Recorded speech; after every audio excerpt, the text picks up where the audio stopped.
Returning to our types of evidence in contract interpretation, remember that there are 7 or so types of evidence, but we can group them into roughly 3 categories: intrinsic, extrinsic, and parole evidence.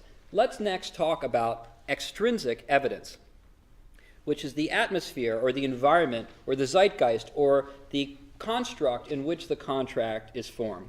Extrinsic evidence is helpful in gaining a more subtle view of the contracting parties and their intentions.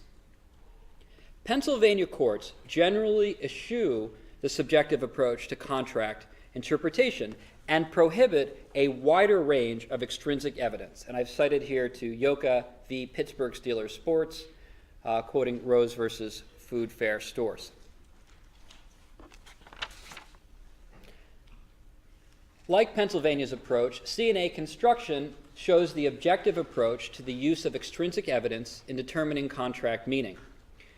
CNA construction found that the strong preference for extrinsic evidence barred the evidence of extrinsic evidence that was contrary, and argued or reasoned that intrinsic evidence is strongly preferred where it is clear and unambiguous.